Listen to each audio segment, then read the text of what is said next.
On this evening, a heavy rain caused a collapse in the mine, and Homer rushed home anxiously, knowing that his father was likely still at the mine. After searching, his father was indeed not at home, and his mother was unusually calm. Your father always has to be the big hero.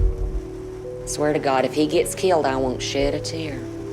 After Homer hurriedly left, his mother stared at a painting of Myrtle Beach, and it was raining heavily, like tears.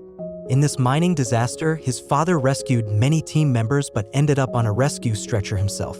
The welder Ike, who had helped Homer, lost his life in the accident. Homer took off Ike's work badge, number 723, which represented not just Ike but his entire family. As Homer looked at the dark mine entrance, it appeared as a deep abyss, and it seemed to be looking back at him. News came from the hospital that his father was out of danger, but his eyes may not recover, and the coal company refused to shoulder all the expenses. The situation now required someone from the family to work in the mine because the house and half of the furniture belonged to the mine. His older brother, who had recently received a college scholarship for his sports ability, would lose the scholarship if he worked in the mine. In order to protect his brother's dream, Homer chose to shoulder the burden himself and went to the coal company to sign in. In the elevator on the way to the mine, Homer looked up at the beautiful starry sky, but at that moment he had to face the reality that the boy who had dreams of rockets now had to labor underground. Winter passed, spring came. Homer had been working in the coal mine for several months. When his friends came to visit him, he would show off his muscles to mask his sadness. When the whistle for work blew, Homer quickly packed his lunchbox and hurriedly walked towards the mine, leaving behind a lonely and pitiful figure. His father thanked Homer for the sacrifices he had made for the family, and after he recovered, he also came to the mine and asked Homer's co-workers how he was doing. When he heard their reply, a father's smile of pride appeared on his face. He had always planned for his son to succeed him, but he didn't notice that Homer's eyes had lost the light of his age. One day after work, Homer's mother informed him that Miss Riley, who had always supported him, had been diagnosed with lymphoma and didn't have much time left. Homer quickly rode his bike to visit his teacher, intending to comfort her, but it was Miss Riley who ended up comforting him. She blamed herself for not being able to do more for him, but she still encouraged him not to give up and to continue going to school to pursue his rocket dream. She believed he would succeed. Back at home, Homer couldn't sleep, thinking about Miss Riley's words. He finally took out the long-forgotten rocket design principles and began his painstaking study. Even during lunch breaks, he would study mathematics. Until one day, he finally had a breakthrough. He found Quinton and calculated the results together. Then they used a string to measure, crossing small streams and grasslands. Then they finally found the Lost Ark 13. They carried the rocket back to the classroom, and in front of the principal, Homer began his calculations. Who could have imagined that the once academically challenged student would accurately calculate the rocket's trajectory, leaving everyone present in shock?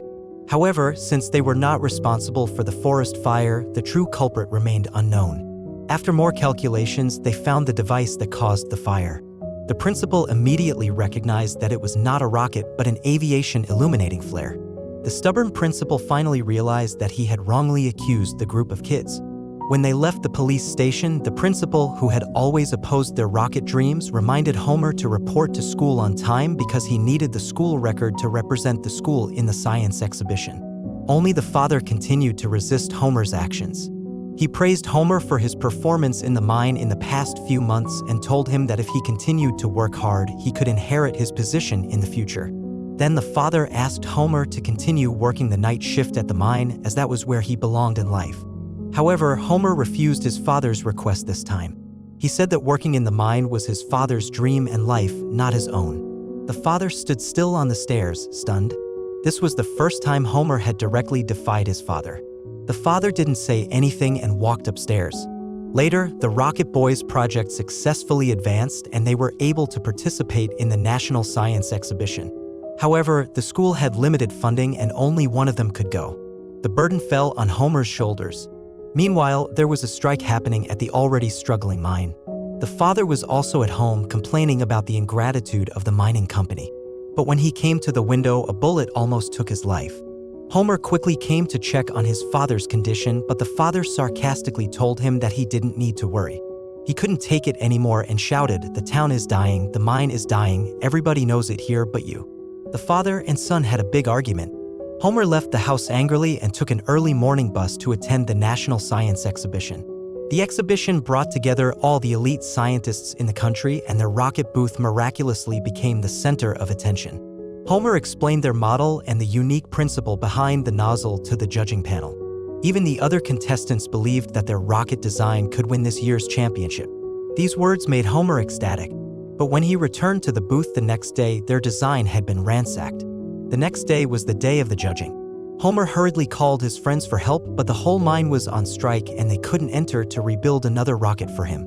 Bolden took a risk and found Homer's mother because only Homer's father had the ability to start the workshop at this time. His mother went into the factory and found his father, trying to ask him to calm down the strike situation. But the stubborn father refused to back down. The mother continued to persuade him, saying that everyone in town had helped Homer with his rockets and came to watch the rockets fly except for him. She pointed out that he had never shown up, not even once. The mother had been holding in these words for a long time, and now she had to stand up for her son. If you don't, I'll leave you. In the end, the father stepped up and resolved the strike. After completing the rocket, Homer's mother quickly called him to go and pick up a package early the next morning. She also told him that they were able to finish the rocket on time with the help of his father. When Homer walked out of the phone booth, he was extremely happy because he finally felt his father's approval. The next day, Homer finally got the new piece of work. When it was time for the awards ceremony, Homer took out Ike's work badge with the number 723 written on it. The next moment, the host announced their team's name, Rocket Boys. Amidst the enthusiastic applause, they won. Homer had never been this happy. When he walked down the stage with the medal, the audience surrounded him and many universities wanted to offer their scholarships to him. Homer was so excited that his mind went blank and he didn't even realize it when his idol shook hands with him. When he returned to the town, the residents welcomed him as a hero, but Homer couldn't find his father and Miss Riley anywhere. After his mother hugged him, she cautiously said that his father didn't come and Miss Riley was critically ill. When Homer went to Miss Riley's bedside, he showed her his medal. Miss Riley genuinely felt happy for him. She said that from now on, she would praise him to every new student and wonder how she was able to teach Homer and the Rocket Boys. On the way back, Homer saw his father still working and ran to tell him that they would be launching the final rocket in the afternoon. He invited his father come to the launch site to watch, but his father rejected his invitation. This time, Homer mustered the courage to express his inner thoughts. He told his father that they had different perspectives and ideas, but they were still father and son and they had the same determination and resistance. Despite their differences, his father was still his hero. After seeing his son walk away, the father fell into deep thought. A metal barrier had trapped his life.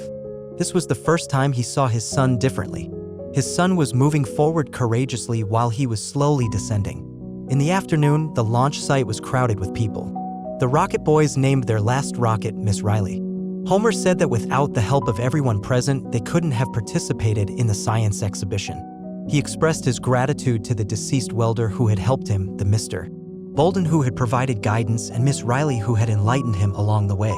Finally, he dedicated the rocket to his mom and dad. When he saw his father arrive, Homer was so moved that he almost choked up. He walked up to his father with a smile and asked him to launch it.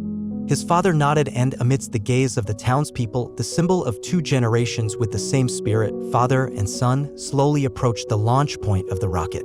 As everyone in the town counted down, the rocket burst into flames and soared into the sky. Everyone looked up, watching the dream fly out of the town.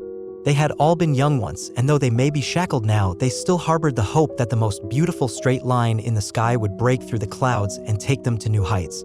This movie is based on a true story. In reality, the father died from black lung disease in 1976 and Miss Riley died from lymphoma at the age of 31. The mine was permanently closed in 1965. All the Rocket Boys graduated from college and some became bankers or chemical engineers. Homer became a NASA aerospace engineer. This movie is particularly impressive in its portrayal of growth. It not only shows the precious spirit of never giving up in the protagonist, but also vividly depicts how the protagonist grows from a boy to a man. There is no substitute for the original movie. A good film is worth watching it yourself. But you don't know where you can watch these movies? Use Superbox.